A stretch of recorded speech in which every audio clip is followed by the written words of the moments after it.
అప్పుడప్పుడు ఆడవాళ్ల మీద జరిగే కొన్ని దారుణాలు మన మనస్సాక్షిని కదిలిస్తూ ఉంటాయి. జ్యోతి సింగ్ అంటే నిర్భయ విషయంలో జరిగింది కూడా అలాంటి ఒక ఘోరమైన సంఘటనే. ఈ కేసు అప్పట్లో సంచలనం సృష్టించింది. కోట్లాది మంది ప్రజలు కోపంతో న్యాయం కావాలని రోడ్ల మీదకొచ్చారు. అది 2012 నాటి మాట. డిసెంబర్ 21న ప్రపంచం అంతమైపోతుందని న్యూస్ ఛానల్స్ అన్నీ భయపడుతున్న సమయం అది. కానీ జ్యోతి సింగ్ అనే అమ్మాయికి మాత్రం అవేవీ పట్టలేదు. తను అప్పుడే తన గ్రాడ్యుయేషన్ పూర్తి చేసుకుని భవిష్యత్తు మీద ఎన్నో ఆశలతో ఉంది. కానీ ఢిల్లీలో ఆ డిసెంబర్ చలిరాత్రి తన జీవితం పూర్తిగా మారిపోయింది. జ్యోతి 1989 మే 10న ఉత్తరప్రదేశ్లోని బల్లియా జిల్లాలో ఒక సామాన్య మధ్యతరగతి కుటుంబంలో పుట్టింది. వాళ్ళ నాన్న బద్రీ సింగ్ అప్పట్లో ఒక ప్రెషర్ కుక్కర్ల ఫ్యాక్టరీలో పనిచేసేవారు. వాళ్ళ అమ్మ ఆశాదేవి గృహిణి. జ్యోతి పుట్టినప్పుడు వాళ్ళ నాన్న సంతోషంతో తన కాలనీ అంతా స్వీట్లు పంచారట. ఆడపిల్ల పుట్టిందని ఆ తల్లిదండ్రులు ఎప్పుడూ భారంగా ఫీల్ అవ్వలేదు. తనను ఎంతో ప్రేమగా గౌరవంగా పెంచుకున్నారు. జ్యోతికి 2 తమ్ముళ్ళు, వాళ్లలో తను ఒకతే ఆడపిల్ల. ఢిల్లీలో స్కూల్ పూర్తి చేశాక డెహ్రాడూన్లోని సాయి ఇన్స్టిట్యూట్లో ఫిజియోథెరపీలో గ్రాడ్యుయేషన్ చేసింది. ఆ తర్వాత ఢిల్లీలోని ఒక మెడికల్ ఇన్స్టిట్యూట్లో ఇంటర్న్షిప్ కూడా సంపాదించింది. చదువు పూర్తి చేసుకుని ఢిల్లీకి తిరిగొచ్చాక తన ఫ్రెండ్ అవీంద్ర ప్రతాప్ పాండేను కలవడానికి ప్లాన్ చేసుకుంది. అవీంద్ర అప్పట్లో సాఫ్ట్వేర్ ఇంజనీర్. వీళ్ళిద్దరూ 2012 డిసెంబర్ 16న సాకేత్లోని పీవీఆర్ సెలెక్ట్ సిటీ వాక్మాల్కు లైఫ్ ఆఫ్ పై సినిమా చూడడానికి వెళ్లారు. జ్యోతికి సినిమాలన్నా, షాపింగ్ అన్నా, ముఖ్యంగా కొత్త రకాల చెప్పులు కొనడం అన్నా చాలా ఇష్టం. అందుకే వాళ్ళు తరచూ మాల్స్లో కలుస్తుండేవారు. సినిమా అయిపోయాక జ్యోతి, అవీంద్ర ఆటో తీసుకుని మునిర్కా బస్టాండ్ వరకు వెళ్లారు.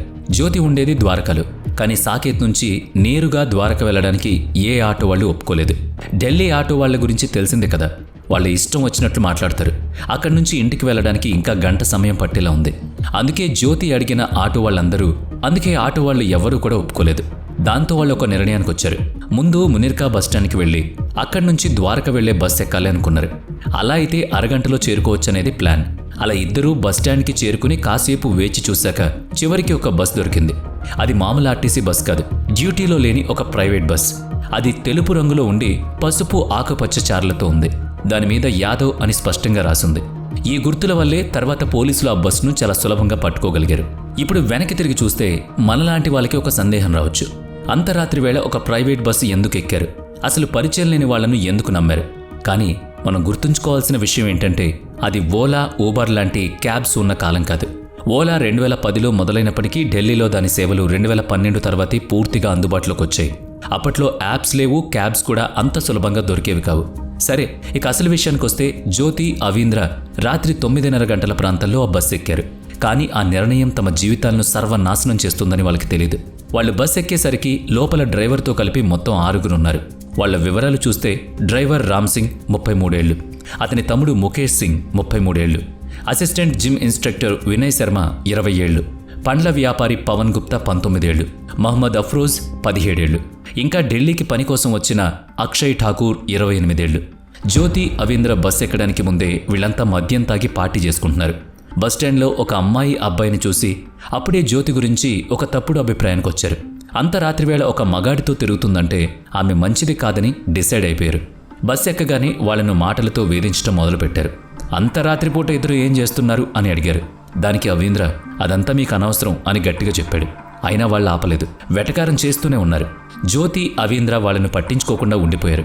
కానీ బస్సు తప్పుడు దారిలో వెళ్లడం గమనించిన అవీంద్రకు అనుమానం వచ్చింది. ఎందుకు రాంగ్ రూట్లో వెళుతున్నారు అని అడిగాడు. వాళ్ళు జవాబు చెప్పకపోగా వేధింపులు ఇంకా ఎక్కువయ్యాయి. ఆ పరిస్థితిలో ఎవరికైనా కోపం రావడం సహజం కదా. అవీంద్ర కూడా కోపంతో వాళ్లతో గొడవకు దిగాడు. దాంతో వాళ్ళు కోపం ఇంకా పెరిగింది. మాటల యుద్ధం కాస్త చేతల్లోకి వెళ్ళింది. ఆ 6 కలిసి అవీంద్ర మీద దాడి చేశారు. జ్యోతిని కూడా వదలలేదు. ఒంటరిగా ఉన్న అవీంద్రను 6 కలిసి దారుణంగా కొట్టారు. వాళ్ళ దగ్గర ఉన్న ఇనుప రాడ్స్తో కొట్టి అవీంద్రను స్పృహ కోల్పేలా చేశారు. అవీంద్ర పడిపోగానే వాళ్ళ దృష్టి జ్యోతి మీద పడింది. ఆమె జుట్టు పట్టుకుని బస్సు వెనక సీటుకు లాక్కు వెళ్లారు. ఒక్కొక్కరుగా ఆమెపై అత్యాచారం చేశారు. దాదాపు గంట సేపు ఆ నరకం కొనసాగింది. కానీ ఘోరం అక్కడితో ఆగలేదు. ఆ తర్వాత మైనర్ అని చెప్పబడే మహమ్మద్ అఫ్రోజ్ చేసిన పని మనిషి ఊహకు కూడా అందదు. మనిషి అనే నమ్మకాన్నే పోగొట్టుకున్నాడు అతను. అఫ్రోజ్ ఒక తుప్పు పట్టిన ఇనుప రాడ్ తీసుకుని జ్యోతి ప్రైవేట్ పార్ట్లోకి దూర్చేశాడు. ఆమెకు నరకం చూపించాలనే ఉద్దేశంతోనే అంత కిరాతకంగా ప్రవర్తించాడు. ఆ రాడ్ వల్ల జ్యోతి శరీరంలోని పేగులు బయటకొచ్చేంతలా గాయపడ్డాయి. ఈ విషయం చెప్పడానికి కూడా మాటలు రానంత భయంకరమైంది. ఇది వినడానికి ఎంత బాధాకరంగా ఉన్నా జరిగిన వాస్తవాలు చెప్పుకోక తప్పదు. మనం ఒక విషయం అర్థం చేసుకోవాలి. నేరస్తుల క్రూరత్వానికి హద్దులుండవు. ఈ కేసులో వాళ్ళు మనిషి అన్న పదానికే మచ్చ తెచ్చారు, రాక్షసుల్లా ప్రవర్తించారు. అలాంటప్పుడు ఇలాంటి వాళ్లను శిక్షించే విషయంలో మనం ఎందుకు వెనకాడాలి? అప్పట్లో ప్రతి ఒక్కరూ ఇదే మాట అన్నారు. ఆ నేరస్తులను నడి రోడ్డుపై ఉరితీయాలన్నారు. అది కేవలం నా అభిప్రాయం మాత్రమే కాదు, దేశం యొక్క అభిప్రాయం. ఇక కేసు విషయానికొస్తే ఆ మైనర్ అఫ్రోజ్ జ్యోతి శరీరంలో నుంచి ఆ ఇనుప రాడ్ను బయటకు లాగాడు. అలా లాగుతున్నప్పుడు జ్యోతి పేగులు కూడా బయటకు వచ్చేశాయి. ఇదంతా జరుగుతున్నప్పుడు డ్రైవర్ రామ్ సింగ్ బస్సును నడుపుతూనే ఉన్నాడు. చివరికి తాము ఏం చేశారో అర్థమయ్యాక జ్యోతిని, అవీంద్రను బస్సులో నుంచి రోడ్డు పక్కన పడేసి వాళ్ల దారిన వాళ్ళు వెళ్ళిపోయారు. అవీంద్ర, జ్యోతి రోడ్డు పక్కన నిస్సహాయ స్థితిలో పడున్నారు. అప్పటికి అవీంద్రకు కొంచెం స్పృహ వచ్చింది. దారిన పోయే వాహనాలను ఆపడానికి ప్రయత్నించాడు, కానీ ఎవ్వరూ ఆగలేదు, సహాయం కూడా చేయలేదు. చివరికి రాత్రి 11 గంటల సమయంలో ఒక వ్యక్తి వాళ్ల పరిస్థితిని గమనించి వెంటనే పోలీసులకు ఫోన్ చేశాడు. పోలీసులు అక్కడికి చేరుకుని వాళ్లను చూసి షాక్ అయ్యారు. వెంటనే వాళ్ళిద్దరినీ సఫ్దర్గంజ్ హాస్పిటల్కు తీసుకువెళ్లారు. హాస్పిటల్లో జ్యోతి పరిస్థితి చూసి డాక్టర్లు కూడా చలించిపోయారు. ఆమె శరీరం నిండా గాయాలు, ముఖం మీద పళ్ల గుర్తులు. డాక్టర్లు పరీక్షించి చూస్తే ఆమె కడుపులో కేవలం 5% పేగులు మాత్రమే మిగిలున్నాయని తేలింది. వెంటనే ఆమెకు ఎమర్జెన్సీ చికిత్స అందించి వెంటిలేటర్ మీద ఉంచారు. ఈలోగా జ్యోతి తల్లిదండ్రులకు ఫోన్ చేసి హాస్పిటల్కి రమ్మన్నారు.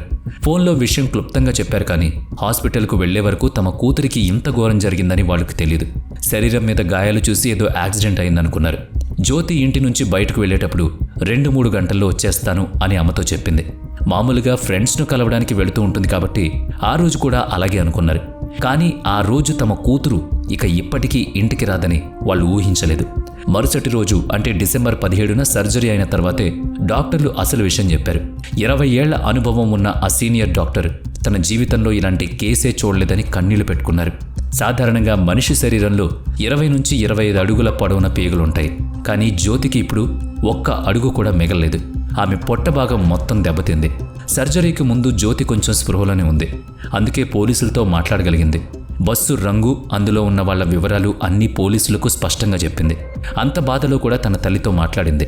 తల్లిదండ్రుల ముందు ఏడవకుండా ధైర్యంగా ఉండమని చెప్పింది. అంతా సర్దుకుంటుంది అని వాళ్లకు ధైర్యం చెప్పింది. ఈ వార్త టీవీలో రాగానే దామనంలా వ్యాపించింది దేశం మొత్తం.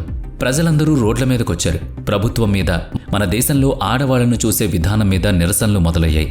మాకు న్యాయం కావాలి అనే నినాదాలు పుట్టుకొచ్చాయి. చేతుల్లో కొవ్వొత్తులు పట్టుకుని ఆడవాళ్లకు భద్రత కావాలని డిమాండ్ చేశారు. ఈ నిరసనలు ఒక్క ఢిల్లీలోనే కాదు, ముంబై, బెంగళూరు, కోల్కతా, చెన్నై, హైదరాబాద్, విజయవాడ ఒక్కటేంటి, దేశం మొత్తం భగ్గుమంది. కానీ ఏదీ ప్రజల ఆగ్రహాన్ని ఆపలేకపోయింది. ఈ పోరాటం బయట రోడ్ల మీదే కాదు, ఆన్లైన్లో కూడా ఉధృతంగా హ్యాష్ట్యాగ్ ద్వారా ట్విట్టర్, ఫేస్బుక్లో హల్చల్ చేసింది. చాలామంది యువతులు తమ ప్రొఫైల్ పిక్చర్స్ తీసేసి అక్కడ ఒక నల్ల చుక్కను పెట్టుకున్నారు. డిసెంబర్ 19న జ్యోతికి 5సారి సర్జరీ జరిగింది. అప్పుడు మిగిలిన పేగులను కూడా తీసేయాల్సి వచ్చింది. ఆమె పరిస్థితి విషమంగానే ఉన్నా కాస్త స్థిరంగా ఉంది. దేశం మొత్తం నిరసనలతో అట్టుడుకుపోతుండడంతో ప్రభుత్వం మీద ఒత్తిడి పెరిగింది. దాంతో జ్యోతికి మెరుగైన వైద్యం అందించడానికి డాక్టర్లతో ఒక ప్రత్యేక కమిటీ ఏర్పడింది. డిసెంబర్ 25 నాటికి ఆమె లైఫ్ సపోర్ట్ మీద ఉంది. 102 నుంచి 103 డిగ్రీల జ్వరం, బ్లడ్ ఇన్ఫెక్షన్ వల్ల అంతర్గత రక్తస్రావం జరుగుతూనే ఉంది. డిసెంబర్ 26న అప్పటి ప్రధాని మన్మోహన్ సింగ్ క్యాబినెట్ మీటింగ్ పెట్టి ఒక నిర్ణయం తీసుకున్నారు. జ్యోతిని సింగపూర్లోని మౌంట్ ఎలిజబెత్ హాస్పిటల్కు తరలించాలని నిర్ణయించుకున్నారు.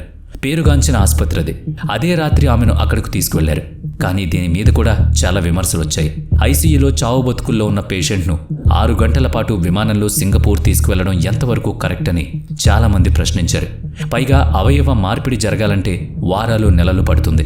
ప్రయాణంలో గుండె ఆగిపోయే ప్రమాదం కూడా ఉందని డాక్టర్స్ హెచ్చరించారు. అయినా సరే తమ కూతురు బతుకుతుందేమో అన్న ఆశతో తల్లిదండ్రులు ఆ నిర్ణయానికి ఒప్పుకున్నారు. ఎయిర్ అంబులెన్స్లో వెళుతుండగానే జ్యోతి బ్లడ్ ప్రెషర్ దారుణంగా పడిపోయింది. చనిపోయేదాకా వెళ్లి త్రుటిలో ప్రాణాలతో బయటపడింది. మరుసటి రోజు సింగపూర్ చేరుకోగానే మౌంట్ ఎలిజబెత్ ఆసుపత్రి ఐసీయూలో చేర్పించారు. కానీ అక్కడ కూడా ఆమె పరిస్థితి దిగజారుతూనే ఉంది. అవయవాలన్నీ పనిచేయడం మానేశాయి. డిసెంబర్ 29, 2012న తన తల్లిదండ్రుల సమక్షంలో జ్యోతి ప్రశాంతంగా కన్నుమూసింది. ఒక దేశంగా మనం జ్యోతిని కాపాడుకోలేకపోయాం. కనీసం ఆమెకు న్యాయమైనా చేశామా? అది తెలుసుకోవాలంటే మళ్లీ రాత్రి అంటే డిసెంబర్ 16కు వెళ్ళాలి. జ్యోతి, అవీంద్ర ఆసుపత్రిలో చేరిన వెంటనే పోలీసులకు స్టేట్మెంట్ ఇచ్చారు. 24 గంటల్లోనే ఒక స్పెషల్ ఇన్వెస్టిగేషన్ టీం తయారైంది. బాధితులు ఇచ్చిన సమాచారం ఆధారంగా కొంతమంది అరెస్ట్ అయ్యారు. అందులో డ్రైవర్ రామ్ సింగ్ కూడా ఉన్నాడు. ముందుగా పోలీసులు ఆ బస్సు కోసం వెతకడం మొదలుపెట్టారు. నేషనల్ హైవే, హోటల్స్ దగ్గర అన్ని సీసీటీవీలు కూడా పరిశీలించారు. దాదాపు 320 తెల్ల బస్సుల వివరాలు సేకరించారు. ఢిల్లీ ఎయిర్పోర్ట్ దగ్గర ఉన్న ఒక హోటల్ ఫుటేజ్లో యాదవ్ అని రాసి ఉన్న బస్ కనిపించింది. దాన్ని అవీంద్రకు చూపించగా అదే బస్ అని నిర్ధారించాడు. ఆ బస్సు ఆధారంగా దర్యాప్తు చేస్తే ఓనర్ దినేష్ యాదవ్ దొరికాడు. అతను డ్రైవర్ రామ్ సింగ్ వివరాలిచ్చాడు. రామ్ సింగ్ ఆర్కేపురం దగ్గర రవిదాస్ క్యాంప్ అనే మురికివాడలో ఉంటాడని చెప్పారు. వెంటనే పోలీసులు ఆ బస్సును సీజ్ చేశారు. అందులో చాలా సాక్ష్యాలు దొరికాయి. 2 ఇనుపరాడ్లు, జ్యోతి అమ్మ ఆశాదేవి పేరు మీద ఉన్న డెబిట్ కార్డ్, ఉమ్మి మరకలు, జుట్టు, రక్తపు మరకలు ఉన్న టీషర్ట్లు, చెప్పులు దొరికాయి. డిసెంబర్ 17న అంటే మరుసటి రోజే రామ్ సింగ్ తన నేరాన్ని అంగీకరించాడు. అతని ద్వారా పక్కనే ఉండే పవన్ గుప్తా, వినయ్ శర్మల గురించి కూడా పోలీసులకు తెలిసింది. మరుసటి రోజే అంటే డిసెంబర్ 18న పోలీసులు పవన్ మరియు వినయ్లిద్దరినీ అరెస్ట్ చేశారు. ఆ రాత్రి ఈ ఘోరంలో తన తమ్ముడు ముఖేష్ సింగ్ కూడా ఉన్నాడని రామ్ సింగ్ పోలీసులకు చెప్పాడు. వాడు రాజస్థాన్లోని తమ సొంత ఊరికి పారిపోయాడని కూడా చెప్పాడు.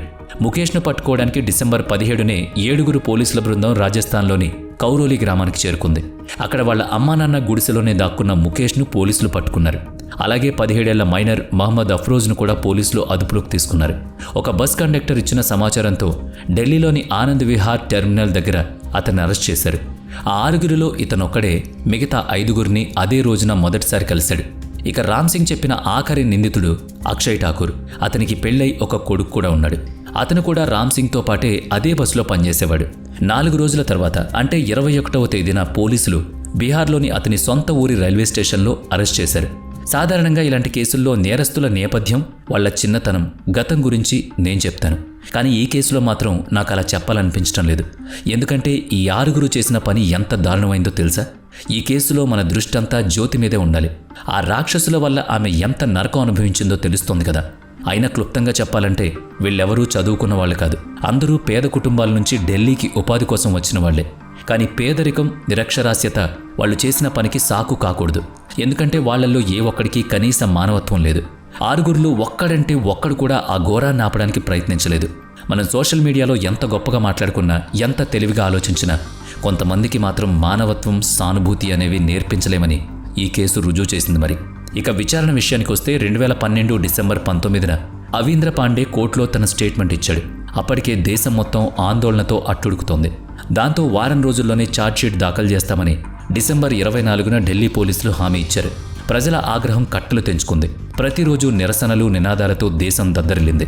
అందరి డిమాండ్ ఒక్కటే, జ్యోతికి న్యాయం జరగాలి. మన దేశంలో కోర్టు కేసు ఎంత నెమ్మదిగా నడుస్తున్నాయో మనందరికీ తెలుసు కాబట్టి తీర్పు వెంటనే రావాలన్నారు. ప్రజల నుంచి వచ్చిన ఒత్తిడి వల్ల ఢిల్లీ హైకోర్టు 5 ఫాస్ట్ ట్రాక్ కోర్టులను ఏర్పాటు చేయడానికి అనుమతిచ్చింది. లైంగిక వేధింపుల బాధితులకు త్వరగా న్యాయం జరిగేలా చూడడమే వీటి ఉద్దేశం. జ్యోతి చనిపోయిన 3 రోజులకే అంటే 2013 జనవరి 2న ఢిల్లీలోని సాకేత్ కోర్ట్ కాంప్లెక్స్లో మొదటి ఫాస్ట్ ట్రాక్ కోర్టును ప్రారంభించారు. అందులో విచారణకు వచ్చిన మొదటి కేసు కూడా నిర్భయ కేసే. కాకతాళీయంగా ఆ రాత్రి జ్యోతి ఇంటికి బయలుదేరింది కూడా సాకేత్ నుంచే. 2013 జనవరి 3న ఈ కేసులో అరెస్టైన 5గురు పెద్దవాళ్ల మీద పోలీసులు కిడ్నాప్, సాక్ష్యాల నాశనం వంటి అభియోగాలు మోపారు. 6వ నిందితుడు మైనర్ కాబట్టి అతని మీద అడల్ట్ కోర్టులో కేసు నడవలేదు. మీడియాలో కూడా అతని పేరు బయటకు రాలేదు. రాజు అని పిలిచేవారు. అంత క్రూరమైన నేరం చేసిన మైనర్ అనే ఒక్క కారణంతో అతన్ని సాధారణ కోర్టులో విచారించకపోవడంపై పెద్ద దుమారం రేగింది. కొన్నేళ్లలోనే అతను విడుదలైపోతున్నాడన్న విషయాన్ని ప్రజలు జీర్ణించుకోలేకపోయారు. దాదాపు 8 నెలల తర్వాత 2013 ఆగస్టు 31న జువైనల్ జస్టిస్ యాక్ట్ కింద రాజును దోషిగా తేల్చారు. అతనికి 3 ఏళ్ల జైలు శిక్ష విధించి ఒక సంస్కరణ కేంద్రానికి పంపారు. 3 ఏళ్లు పూర్తయ్యాక 2015 డిసెంబర్ 20న రాజు విడుదలయ్యాడు. ఆ మైనర్ తన పేరు మార్చుకుని కొత్త జీవితాన్ని మొదలుపెట్టాడు. ఒక రకంగా అతనికి ఇది పునర్జన్మ లాంటిది. అంత ఘోరమైన నేరంలో భాగమైన ఒక 15 ఏళ్ల కుర్రాడు తెలియకుండా తప్పు చేశాడని ఒకే ఒక్క ఉద్దేశంతో వదిలేయబడ్డాడు. ఇది తలుచుకుంటేనే నరనరాలు మరుగుతున్నాయి నాకైతే. మరి మిగిలిన 5గురి పరిస్థితి ఏంటంటే 2013 మార్చి 11న జైలు గదిలో డ్రైవర్ రామ్ సింగ్ శవమై కనిపించాడు. ఆ గదిలో అతనితో పాటు మరో 3 ఖైదీలు కూడా ఉన్నారు. అది ఆత్మహత్య లేక హత్యనా అనే అనుమానాలు అప్పట్లో చాలా వచ్చాయి. సాధారణంగా జైల్లో అత్యాచార నిందితులు అని తెలిస్తే మిగతా ఖైదీలు వాళ్ల మీద దాడి చేస్తారు, ఒక్కోసారి చంపేస్తారు కూడా. మిగిలిన 4 విచారణ మరో 5 నెలలు సాగింది. సెప్టెంబర్ 10న వాళ్ళు దోషులుగా తేలారు. కోర్టు వాళ్లకు శిక్ష ఖరారు చేసింది. కానీ తీర్పు వచ్చిన వెంటనే శిక్ష అమలు కాలేదు. న్యాయం జరగడానికి మరో 7 ఏళ్లు పట్టింది. ఈలోగా వాళ్లు చట్టపరంగా ఉన్న ప్రతి అవకాశాన్ని వాడుకుని శిక్షను వాయిదా వేయడానికి శతవిధాలా ప్రయత్నించారు. చివరికి 2020 జనవరిలో భారత రాష్ట్రపతి వాళ్ళ క్షమాభిక్ష పిటిషన్ను తిరస్కరించారు. అదే సంవత్సరం మార్చి 20న ఉదయం 5:30 తీహార్ జైల్లో అక్షయ్ ఠాకూర్, ముఖేష్ సింగ్, వినయ్ శర్మ, పవన్ గుప్తా ఈ నలుగురిని ఉరితీశారు. సాంకేతికంగా చూస్తే ఈ కేసు ఇక్కడితో ముగిసినట్టే. కానీ ఈ మొత్తం వ్యవహారం మన సమాజంలోని వికారమైన కోణాన్ని బయటపెట్టింది. బీబీసీ డాక్యుమెంటరీ కోసం ముఖేష్ సింగ్ ఇచ్చిన ఇంటర్వ్యూ మీరు చూసే ఉంటారు. చప్పట్లు ఒక చేత్తో మోగవు. మంచి అమ్మాయిలు రాత్రి 9 గంటలకు బయటేం చేస్తారు? అత్యాచారానికి మగవాళ్ల కంటే ఆడవాళ్లే ఎక్కువ బాధ్యులు అని అతను సిగ్గు లేకుండా చెప్పాడు. కేవలం నేరస్తులే కాదు, వాళ్ల తరపున వాదించిన లాయర్లు కూడా అలాగే మాట్లాడారు. ముగ్గురు నిందితుల తరపున లాయర్ మనోహర్ లాల్ శర్మ జరిగిన దానికి జ్యోతిదే తప్పన్నారు. పెళ్లి కాని జంట అంతరాత్రి బయట తిరగకూడదట. ఆడవాళ్లు వజ్రాల లాంటి వాళ్ళు వజ్రాన్ని రోడ్డు మీద పెడితే కుక్కలు ఎత్తుకుపోతాయి, దానికి మిమ్మల్ని మీరు ఆపుకోలేరు, దానికి ఎవరు బాధ్యులు అన్నట్టుగా మాట్లాడాడు. అంతేకాకుండా గౌరవప్రదమైన స్త్రీలకు అసలు అత్యాచారం జరగదట. మరో లాయర్ ఏపీ సింగ్ కూడా జ్యోతి ప్రవర్తన మీద నిందలు వేశాడు. అసలు అంతరాత్రి వరకు కూతురు ఎక్కడుందో ఎవరితో ఉందో తెలియకుండా ఆ తల్లిదండ్రులు ఏం చేస్తున్నారని ప్రశ్నించాడు. కాలం మారుతున్న కొద్దీ సమాజం, మనుషుల ఆలోచన మారతాయని అంటారు. కానీ మన సమాజంలో ఆడవాళ్ళని చూసే విధానం మారలేదు. ఇప్పటికీ వాళ్లను కేవలం ఆడవాళ్లు అనే కోణంలో బలహీనలుగా చూస్తున్నారు, అణచివేయాలని చూస్తున్నారు. పరిస్థితి ఎంత దారుణంగా ఉందంటే ఇలాంటి ఘోరమైన నేరాల గురించి వినడం మనకి అలవాటైపోయింది. నిజాయితీగా చెప్పాలంటే మన పోరాటం జరగాల్సిందే దీని మీదే. ఇలాంటి విషయాలను మామూలుగా చూడటం ఆపేయాలి. ఇక చాలు. జ్యోతి కుటుంబం విషయానికొస్తే వాళ్ళు న్యాయం కోసం ఎన్ని ఏళ్లు ఎదురు చూశారో మనందరికీ తెలుసు. వాళ్ళు కేవలం కోర్టుతోనే కాదు, సమాజంతో కూడా పోరాడారు. మొదట్లో ఆమె పేరు బయటకు రాకూడదని టీవీ ఛానల్స్ అన్నీ నిర్భయ అని పిలిచేవి. కానీ 2015లో ఈ సంఘటన జరిగి 3 ఏళ్లు నిండినప్పుడు జ్యోతి వాళ్ళ అమ్మ బహిరంగంగానే తన కూతురి పేరు చెప్పింది. నా కూతురి పేరు జ్యోతి సింగ్ అని చెప్పుకోవడానికి నాకేం సిగ్గులేదని మీడియాకు చెప్పింది. జ్యోతి వాళ్ళ నాన్న బద్రీ సింగ్ తనకున్న పిత్రార్జితమైన భూమిని అమ్మేసి కూతుర్ని చదివించాడు. ఇప్పుడు ఆయన భవిష్యత్తులో ఏం చూసుకోగలరు? దేనికోసం ఎదురు చూడాలి? ఇన్ని సంవత్సరాల తర్వాత కూడా ఢిల్లీ ఆడవాళ్లకు సురక్షితమా అని చెప్తే మీరేం కామెంట్ చేస్తారు?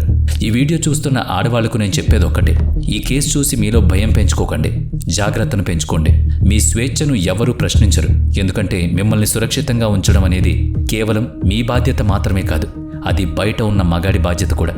కానీ ఒక్కటి మాత్రం నిజం, బయటకెళ్ళేటప్పుడు, అది కూడా రాత్రులు బయటికి వెళ్ళి పని చేయాల్సిన అవసరం వచ్చినప్పుడు తస్మాత్ జాగ్రత్త. సొంత అన్నని కానీ, కన్న తండ్రిని కానీ, తోడబుట్టిన తమ్ముణ్ణి కానీ నమ్మే పరిస్థితులు లేవిక్కడ. దయచేసి తప్పుగా అర్థం చేసుకోవద్దు. వీడియో నచ్చితే లైక్ చేయండి, షేర్ చేయండి. ఇప్పటి వరకు మన ఛానల్ని సబ్స్క్రైబ్ చేయనట్లయితే ఇప్పుడే సబ్స్క్రైబ్ చేసుకుని పక్కనే ఉన్న బెల్ ఐకాన్పై క్లిక్ చేయండి. నెక్స్ట్ వీడియోలో మళ్ళీ కలుద్దాం. Thanks for watching.